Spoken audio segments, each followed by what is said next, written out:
could you turn to an artificial intelligence for answers to Jewish legal questions? The responses that he gave, and people were blown away. People were shocked at how well it understood the questions, how well it had the language down, and the 90% accuracy in a world where human relationships are being so atomized and compromised. To have a presence that feels like it really gets you and responds emotionally, be very seductive for a lot of people. Do you ever think it and we lift it up a little too high? In the natural world, it is very unique and very beautiful and very well they have.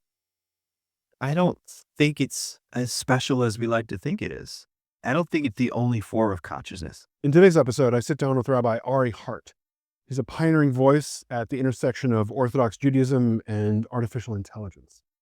As the spiritual leader of Skokie Valley Agudath Jacob Synagogue and the founder of multiple social justice initiatives, Rabbi Hart brings a unique perspective on how ancient wisdom can help us navigate the ethical challenges of AI. We dive deep into fascinating questions. Can AI replace rabbis in making religious decisions? What does Jewish tradition tell us about consciousness and free will? And how do we maintain our humanity in an increasingly AI-driven world? So from exploring the parallels between AI language models and the legendary golem to discussing the spiritual implications of human and AI relationships, this conversation offers a fresh insight into one of today's most pressing technological and ethical frontiers. I have to acknowledge that my lighting and audio were a bit off for this episode, but I think that the conversation is still worth watching. So just bear with me and be nice in the comments. This is my first interview. So join us for this thought-provoking discussion that bridges thousands of years of spiritual wisdom with cutting-edge technology. So I just want to welcome Rabbi Ari Hart to the show. We are going to talk about the spiritual side of artificial intelligence. First of all, I'm so excited to be here. This is something that has been stimulating a lot of religious thought for me in the last year or so. I taught about it. I guess this was 2023, so a year and a half ago, a big lecture on Shavuot, the night we celebrate the Torah, and that was maybe 5 months after ChatGPT was released, the first one. And it's really weighing on me very heavily. It both really excites me and terrifies me as a person, as an American, as a human being, and as a religious leader, just trying to figure out what is this going to mean for people's spiritual lives and our spiritual communities. Yeah. Has it come up yet in practice? Yeah, I'm integrating it into everything I possibly can, because I think it is just like the printed press. Me as the Jewish people, not really into books when that came out.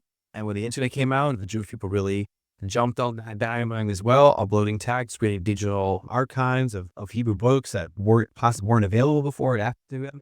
So I think this is that next piece. It's obviously different than those two, but I'm trying to figure out what it might mean just for me personally as a rabbi.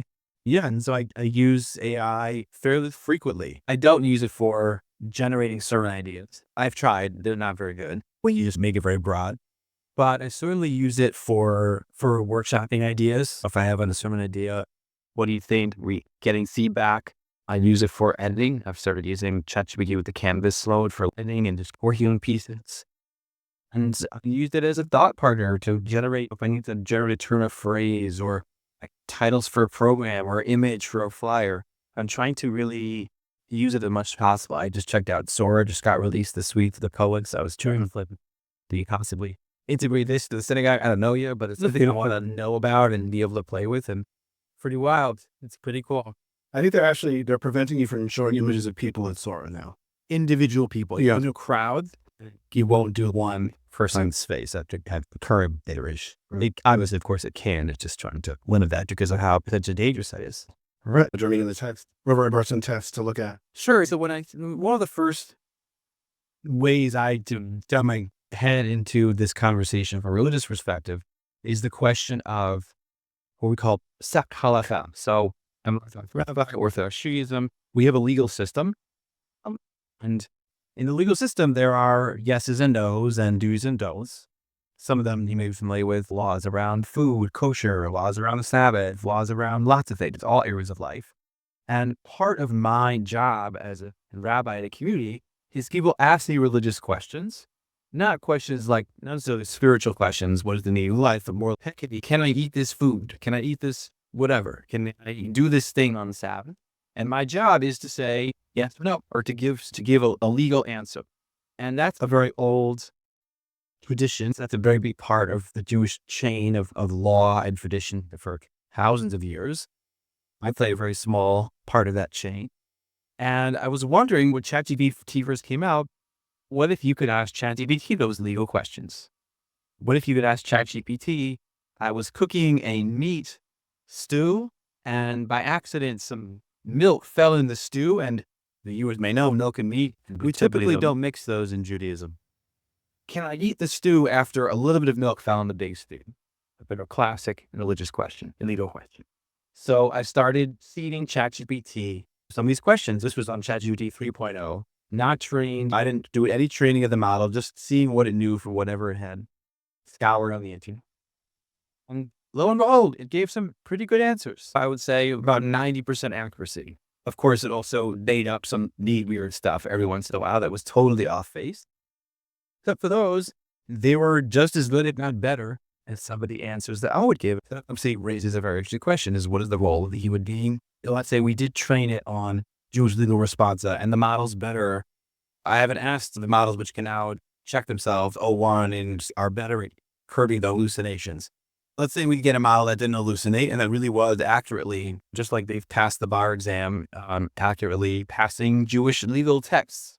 Could that be a rabbi? Could you turn to an artificial intelligence for answers to Jewish legal questions? So that was the prompt. And, when I showed people the responses that it gave, and you were blown away. Now, this was June or May 2023, so this is still pretty new for a lot of people. But people were shocked at how well it understood the questions, how well it had the language down, and the 90% accuracy of the questions. That was like part one of the class. Part two is a really interesting Jewish legal response. It's an introduction to a set of legal responses by Rabbi Moshe Feinstein. Rabbi Moshe Feinstein was the preeminent Jewish legal decisor, one of the most widely accepted. Just to me, this one accepts that one, this one accepts that one. He was accepted by everybody. He was really a leader of the generation of the 20th century in terms of legal responsa. For someone like him, who was so steeped in Jewish knowledge and lived and breathed Jewish law, someone like him, and this is going to sound arrogant, if he gave an answer, it was the right answer. Not because he was so much a genius and so much better than anyone else, but because the way he understood the process of Jewish law. Jewish law is a questioner asking a human being, someone who might get it wrong. And that was what he was saying. He's saying, I might get some stuff wrong here. You might, in 50 years, look at my response and you're like, wait a minute, you missed this and you didn't really understand that. And actually, he was wrong. What Rosh says is, even if I'm wrong, I'm right. Because I'm part of this chain. This human chain, human consciousness from outside to this moment. I'm part of that chain. And that's what makes religious response and religious response. It's not the accuracy necessarily. It's the fact that there's a relationship. There's a person, and they're engaging, they're talking, and they're listening, and they're learning. The person with the Torah knowledge is sharing that with the person who's coming with the question, and that's what makes it true. So I guess the question that this leads to is, can you have that with something that's machine mind, basically? So I would say not. Right. I think that was the bottom line of that class. And therefore, it's hard for some, Joffy. It can't fire me in fucking ChatGPT because it has to be a human. And we have that in Jewish tradition. There actually is a lot of conversation about the distinction between human intelligences and non-human intelligences. People often think of the goal of, and that's an interesting thing to explore. But I think a more robust conversation and a more ancient conversation is the one about angels. Angels are viewed as intelligent, even sentient thinking beings, but lacking free will, lacking the ability to deviate from their instructions, to give a certain set of instructions, and they carry that instruction. They can be in all kinds of forms. Maybe they're like, angels might be forces of nature. They might be something that looks like a human being walking around a time. They are a directed intelligence set on a specific task. And angels and humans are viewed as in competition. The wonderful set of commentaries that discuss the angels being very upset that human beings are receiving the Torah. Because they say human beings, they're so flawed. They're so terrible. they're subject to their own lusts, and they stumble and they goof up, and we're smarter than them and we're holier than them. God is like, no, they get the Torah because they have free will. They're more, and they do screw up, and that's part of the point. I actually want to give us the things that will screw up and aren't perfect. Even though you angels are like a higher spiritual realm, they have more capacity for growth and change and free will. And that's why they receive this gift of the Torah. I think that's interesting. Yeah. So I'm going back to thinking about the need for human intervention. I think there are cases in Jewish law where that can be critical, not just in terms of interpreting the actual Jewish law. So I remember there's a story where a high-level, a very respected rabbi in the community received a letter, a sort of a response, a question from a distant community asking a question. And it was a somewhat obvious question. And he was able to reason out that it looked like someone in the community was trying to discredit the rabbi in that community by sending this question, and then being able to go back and say, this is funny, I got this response. And so the response, what he did was he wrote out a response saying that that rabbi was correct, that the erroneous response was correct. And he sent that by mail. And then he wrote another response that, please disregard my previous response, I was wrong. And then sent that by horseman so that it would get there first, so that then nobody in the community would make the mistake. But at the same time, the second response would arrive, and then he could argue, the person who made the mistake, the rabbi who made the mistake, could argue, I was not. He made this mistake, so I could do it. So there's a certain level of human emotional sensitivity that's needed to be able to suss out these questions. Yeah, that's right. And now, and that's a beautiful story. There also is a famous story of a woman who comes to a date check. She says, I want to know if I can use milk for the 4 cups of wine at Passover. On Passover, tradition is you drink 4 cups of wine. So she says, can I use milk in 4 cups instead of wine? Rabbi, what does he say?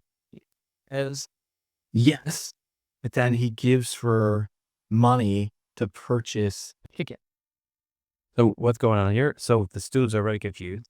So the rabbi, he intuited that A, she's poor, right? You wouldn't use milk instead of wine if there's poverty. And B, she's so poor she can't afford meat at the Seder, because in Jewish law, you're going to have meat and milk to eat her. So if she's serving milk, that must mean she was going to have dairy for the Seder, which is another sign of poverty. She couldn't even afford a chicken.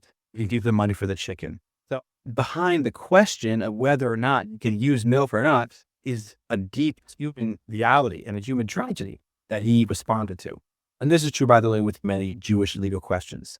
There's often the question behind the question. Something we learned in rabbinical school. Someone comes and they have a question about, can I use my mother's dishes for such and such? You can answer the strict question, but there's always, what happened to your mother and what do these dishes mean to you? And there's almost always like a deeper thing going on for the person. And that's actually the job of a posek, of a legal decisive, is to suss that out. Could AI do that? Maybe it could. Someday, right? And that's one thing I'm working on, trying to go through, because right now, when we think about AI, we just obviously go straight to Star Trek and data, right? There's always a hell emotion chip. And we think of it we tend to think of it, because of our experience with computing, we just look at it as this follows rules, whereas humans are emotional. But I think there's a lot more to it. So you've got things like drive, curiosity. You're talking about free will.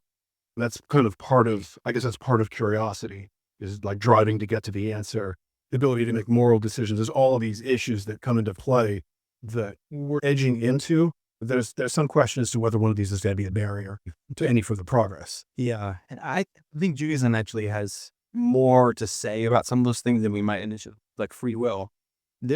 I'm actually believe in free will. And there are the Mershilach, the Ishbitz, he used to really not believe in such a thing as free will. He seems to really make that claim that people are not really moral agents. On what basis? I would think that would be like... It's a big claim. And he was very controversial. His books are burned. I mean, I can read him carefully, and we could go through these, maybe want to go in depth on, but read him carefully, it seems like he's really saying that, or if we do have free will, it's very narrow. It's very much smaller than we like to think. And that I certainly believe. Certainly believe that we don't walk through life making independent moral choices about 99% of things that we are large language model that have certain directions and we do them. And I'm nothing wrong with that. But like, I think sometimes we give ourselves a little too much credit on how free and free thinking we really are. I mean, look, most people vote the way their parents voted, do this like we are, Or they vote exactly the opposite. Their parents voted because their parents voted that way. Yeah. that's right. Yeah. People are not, it's impossible, by the way. It's like the amount of moral complexity that could be what kind of shoes you put on and what you vote for and how you word and if you drive your car. There's just an infinite moral problem. So we can't go through every moral dilemma and really think about it freely. It was interesting what time he was saying that, because when was he? Meshilov is like late 1800s, so late 19th century, yeah. Because I know the founding fathers of the United States were also deists, and that the universe was set into motion because of, at that time, you had Newtonian physics, where it seemed like everything was just predetermined. You could project out the path of everything. And so therefore, everything is predetermined. And it was before we had quantum mechanics. There's randomness. We understood there was a certain randomness built into the universe. And so that would be in sync with what was going around. So for him, I think it was maybe like a Newtonian will of God. The will, everything was the will of God. And if you think, if your religious expression looks like, and it does to many people, everything that happens for a reason. Like people say that often when something terrible happens, right? Like it happened for a reason. But if you really work that out, like everything that happens for a reason, then everything that happens for a reason and it's God's reason, that means that there's not a lot of room for your reasons. Right? Yeah, that's just where it goes. That if you believe that every single thing in the universe happens for a reason, said God has determined, then there's no rule. There's not a lot of thing. So it's just coming down to the only free will you have is fear of God. The Talmud says that, and the Talmud says that there's no, everything is in the hands of heaven. Hakol bidei shamayim. Everything is in the hands of God except for the law of God. You could use that very narrowly, like how the only thing you have control over is how you feel. You can't control anything, but you control maybe you appreciate the God behind it or not. That's the only thing you have control over. Or much more expansive. Okay, if you have awe of God, then you're going to act in a certain way, and that gives you a lot of freedom and how you're going to be in the world. If you are someone, if the world is set up, and then how you play it depends on how much awe of God you have. That's up to you, and then you get a very different outcomes. But it's not. It's an ambiguous statement. Yeah, it's like investing in the world. If you hold back, you'll never grow. But if you have a certain level of faith, then you can take the risks. That would be the expansive agency view or meeting of it. Right. The limited one is to say, and I think this is what the Meshilov says. He says you can be conscious. That's the one thing you have control, like how much you're aware of godliness in the world. But you can't actually change that much about what's happening. You would just be aware, oh, God is doing this, or be unaware of. Which could, I think, plug into the kind of determinist. Let's say you're a hardcore determinist. So what can a determinist do? They can be aware that things are determinist. That may be probably the highest level for a determinist. And to say, like all this is happening because of all these things. I'm trapped in these movements in this life. But to do that consciously as opposed to unconsciously. Now, if you do willingly, right? And then once you become conscious, is like the Matrix. Then does something change once you're conscious? That's one of the expressions they use in yeshivas. Use your free will to give up your free will. In a sense. Okay. All right. Speaking of consciousness, I've been working through a lot of trying to determine how we would figure out if an AI system were conscious, right? And what that would even mean. So you've gone back to the golem, and what are your thoughts on that? Yeah, one of the cool things is that the golem is literally a language model.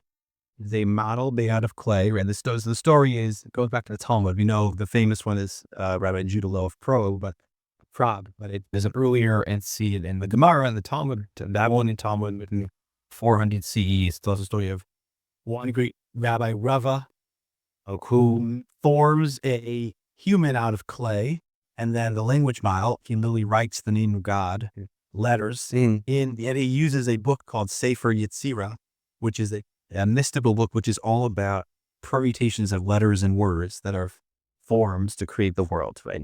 And Jewish mystical thought, one strain says that all of reality is a language model. All of reality is letters. all letters and words. The matrix. Very Eastern. There's a physical, what we're looking at, and then you have to get past that to understand the essence of reality that's behind it. But the essence is language. I'm not sure if the Eastern Mouse, I don't know. Yes, Yeah, I don't know if there is a language as much. Yeah, I don't know. But in Judaism, we like words, we're into language. So the essence behind everything is letters and words. And so that's using that secret knowledge. Human form is created that has AUC and goes around, and he sends it to his buddy with you, and then asks the question, and it can't answer it, or I think it's mute in that story. And then Ravina doesn't like it, and he says, go back to dust, and that's the end of that story. But Didn't it overthrow King Solomon at one point? Was that the golem? there are many. I believe I've read a midrash. I'll look. Yeah, But I believe I've read a midrash that he actually overthrew King Solomon and basically left him out in the desert with nothing but his staff. And it was like the greatness of Shlomo HaMelech, of King Solomon, that he took the staff and he was the ruler over that. And then there's other that he had to come back and reclaim his from the golem. from the golem. Oh, wow. I have to find. So that would be the golem of Rava, because that's like 1,000 years later. But Yeah. the golem is a figure, an ancient figure in our spiritual consciousness, and it's like an interesting antecedent. What we're dealing with now. So I guess the question: what would you be responsible if you created the golem for its actions? For sure. He first asked about consciousness. It wasn't the way they conscious. Yeah. I think responsibility for its actions, yes, because in Judaism definitely believe in the concept of agents, and it's something you can make someone or something and your agent, and then that is like you. Tigufo, right? It's like your agent is you. So you created agents that went around, did a lot of destruction. We would say you are responsible for that. No. What about a language model, which is used by somebody else to do something bad? It's a little more complicated. That's like creating a weapon and handing it off. Or even a weapon, an engine, right? Not an weapon. Right, it could do damage. I think the consciousness is also an interesting thing. The more I've been thinking about this a lot, as everybody has, and we've thought part of the worth and not into it, but I just feel like human consciousness, we overthink it. We overthink it, and we lift it up a little too high. Like, we think it's really such a unique, it is. In the natural world, it is very unique and very beautiful and very well they have. I don't think it's as special as we like to think it is. And I don't think or I'll put it this way, I don't think it's the only form of consciousness. I think we do lots of forms of consciousness. They're all very different. But our consciousness arises from our bodies and from our brains, which are physical objects that yield a certain kind of consciousness. I don't think it's going to have, ChatGPT is not going to have my consciousness, but it's going to have its own consciousness pretty soon, if not already now. And that'll be weird. Yeah, I also look at humans. I wonder how many of us, I feel like there's cultural kind of input to it too. If you look in a lot of cultures, and especially if you look in Western culture, back during some parts of the medieval times, people stopped referring to themselves inwardly, like I feel such and such. You can look in Roman writings, people are saying I feel this. And then there's a period of several hundred years where people stop doing that. There's a loss of that. And I think in some places of the world that may still be, that's just not the direction that people think in terms of individual, because there's a lot of individuality to consciousness. And there's a groupthink mentality, which we in the West think is bad, but in a lot of cultures, that's how you operate, and that's good. And your role in life isn't necessarily to fulfill yourself or to fulfill whatever destiny you feel you have. It's how do you fit into the group. And so I think a lot of our consciousness may be cultural. And we're in a world with iPhones, hoarding's on iPhone, everything's I. In a lot of places that just isn't the case. Yeah. And I look at animals also, and I wonder on the other side of things. So like I was saying, we like to think of AI as being strictly unemotional. And what was interesting about that was it brings up an issue that I was reading some studies, and I made a video on that, but that people look at chatbots. When you ask a chatbot to make a moral decision, yes, should I do this, should I not, yes or no, and it spits out an answer, they've done comparisons between people answering these questions and AI answering these questions. And when the reader reads it, they can tell the difference and they will trust the AI more. And there's an attitude that AI is somehow dispassionate, even when all it's doing is. It's not even making a moral calculation. It's just a language calculation, right? So it's language generation. It's not absolutely moral. I guess the idea is if I go to someone and I ask, do you think I should make this transaction, do this thing? And they say yes or no. There's always some question as to whether that person has either personal experience in their background that's pushing them away or personal self-interest in you doing this or that.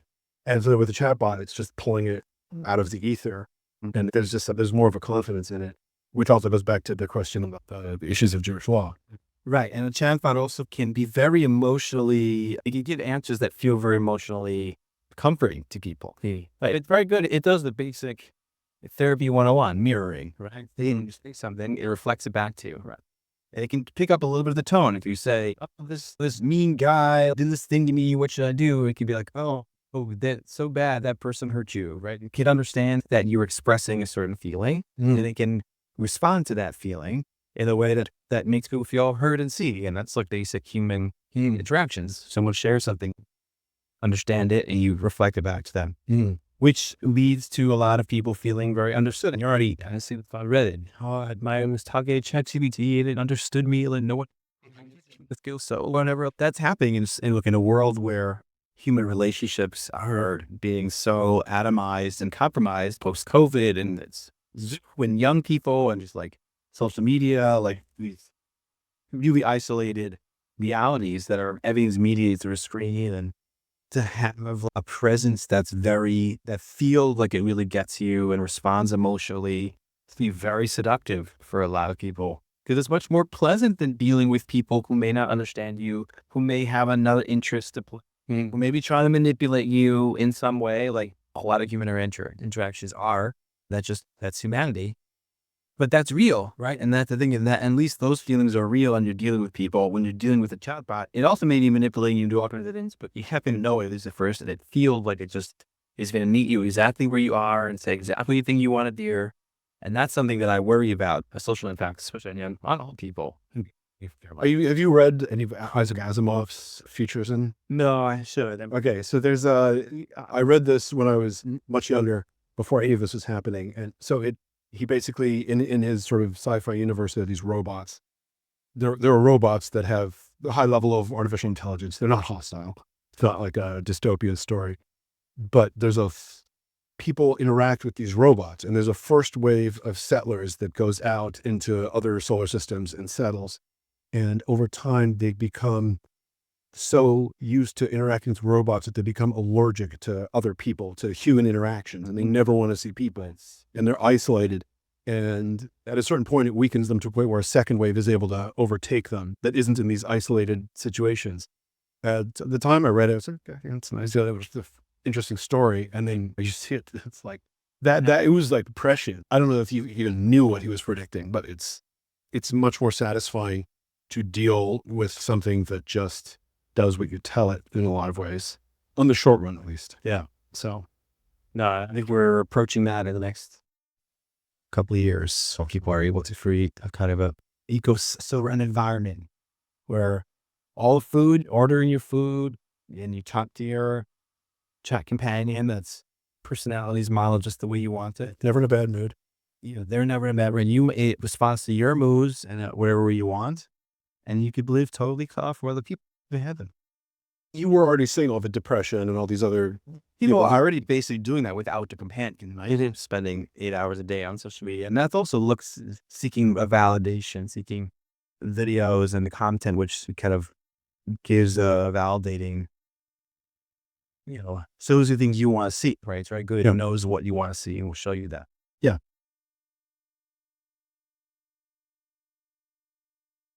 And you're going to see, as it develops, you're going to see personalized content. So it's going to write the story that you want to see, and then it's going to produce the movie just for you. And you can watch your eyes, looking at the screen, see when you look away. And eventually, I think we're going to see like a super addicted form of social media eventually. Or it'd be like entertainment, I say. It won't be social, because I think it won't depend on a bunch of other people generating stuff. It'll be Just a feed straight in. generating maybe Sora and do the weather labs and all that stuff, just generating stuff for you, right? That's you won't need other people to make you stuff. Are you seeing this? I guess you work with teenagers a lot, so you probably see a lot of this with the young. Are you seeing a generational difference, or is it affecting? Correct. And talk to the young people about AI. The digital social media, the COVID homeschool, that whole Zoom, that definitely see that. I don't talk to the teens a lot about AI. I should. They'd be curious what they're saying about it, how they're interacting with it. It's more just that same general belief that if it's from AI, then it's true. Because there's a general lack of trust in media, in what you're being taught, in knowledge and authority. There's too much contradiction. And so people just turn to AI. We're finding, at least in that generation, especially, and then, that's what's real, is what's coming out of AI. Yeah, I made it a point to bring it into the home, like to talk to show the kids and engage with it, but to show them when it's wrong, so that they see. I want them to have some literacy around it, how to use it, because it is so powerful, but also to be skeptical and critical of it, and just aware and to watch it. And also watching it develop. Even my kids, they're going to show them 3.5 when it came out, and they're like, oh. And then last 2 weeks or so, they saw it, and they're like, whoa, Yeah, that's a little blowing away. it's no. And I'm sure the voice, we have advanced voice mode, and I take them to school, and I drive a carpool, and it's 6 boys in the car. It's voice. So you can imagine the rowdy. I use voice mode. I tell it, okay, I give the names of all 5 kids. They're in the car. Write a story with each of those kids by name, and they each have a superpower, and have some kind of battle with the bad guy, and that's like the 12-minute drive. It's like ChatGPT telling a story about it. Odie, Ellie, Ezzy, Oreo, Ellie, and Max had this power, and Odie had this power, and they just love it. So again, I'm trying to introduce it in a way to show what it can do, and that they have a familiarity with it. Yeah, it's great for bedtime stories. Yeah, Great for that. It's like, it's creative, but it's also not creative. So I wonder about the death of creativity in general, because if I'm coming up with something, it can create, but it's still pulling from what other people have created. So for me, it's novel, but in general, it's not. I think that it's like the prompt, what you give as the prompt, it makes it more interesting. But yeah, the stories are pretty lame. The kids just like it because each kid, the robot says them right in the superpower. Yeah, but yeah, the stories are not great. But they're not, and they didn't do a good enough job. Give them piece of facts that are wrong. There's always the question of, from people lose jobs, whatever. You've seen people lose jobs in this yet? Not yet. No, I haven't seen that yet. I recently saw this ad campaign in San Francisco from an AI company that was very controversial and made a lot of people angry. The ad said, "Stop hiring humans, hire AI." And it's a company that's doing, AI staffs. But now I think it's just, you can get like a sales rep who will follow up with leads, and one other very narrow position, but you have to only get AI free. And if they can do the job better and faster and more cheaply, then you better believe that companies are going to go with a better, faster, more cheap option. And we'll see what that means. Yeah. Yeah, it's gonna turn everything upside down. I want my kids to go into plumbing. You're always thinking plumbers. We think, but we're starting to see in robotics now with maintenance at the facilities. There'll be assistants, but I think you'll still need someone to go in the house, and you'll need direction. And if you feel you're getting value from this episode, I'd encourage you to push the like button. Pushing like lets me know that I'm making content that you want to see, and spreads it to others. So thank you. Smash that like button. This is Hart.